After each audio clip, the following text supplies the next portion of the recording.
Aujourd'hui, on va voir un service qui va complètement chambouler ton jeu, le fade serve. C'est tout simplement un des services les plus difficiles à retourner au pickleball. Reste avec moi jusqu'à la fin de la vidéo pour apprendre à le maîtriser et à l'utiliser en match.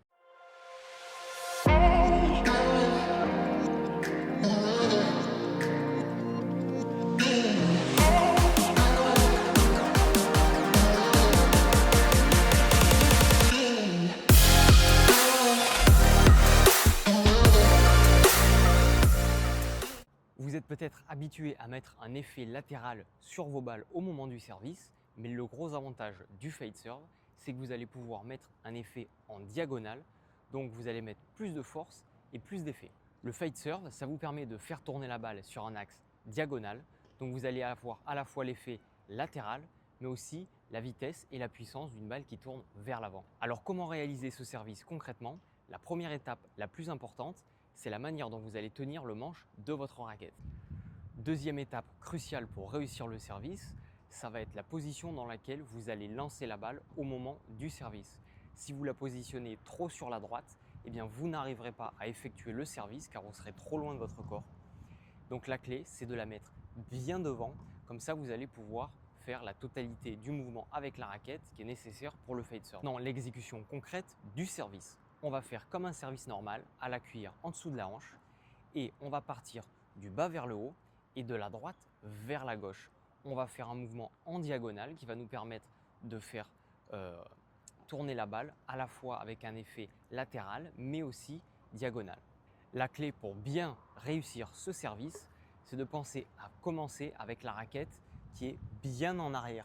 Plus vous allez chercher en arrière pour ce service, plus ce sera pratique de réaliser ce mouvement en diagonale. Ce que je te conseille de faire pour t'entraîner, c'est d'essayer de faire ce service sans la balle, uniquement pour ressentir le mouvement à réaliser. Voilà, tu as maintenant toutes les cartes en main pour réaliser un fade serve.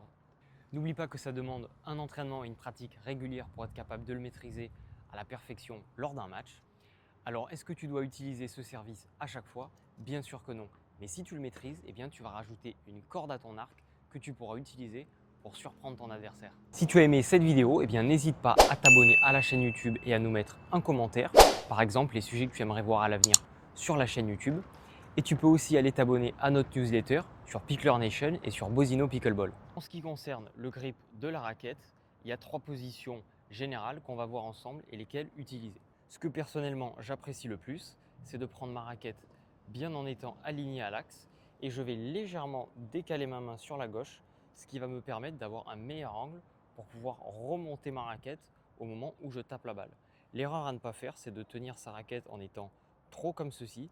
Et là, vous voyez, si je vous invite à essayer, vous aurez beaucoup plus de mal à remonter la raquette puisque vous avez le poignet qui va se bloquer. Sur cette raquette, on a un manche qui est relativement long, donc c'est plus pratique pour pouvoir faire des services comme ceci, car on va pouvoir tenir la raquette très basse et on va avoir beaucoup plus d'angles disponibles au moment de mettre l'effet sur la balle. Si le manche de votre raquette est plus court, eh bien, vous serez obligé d'avoir la main à peu près à ce niveau-là, mais vous pourrez toujours effectuer le service.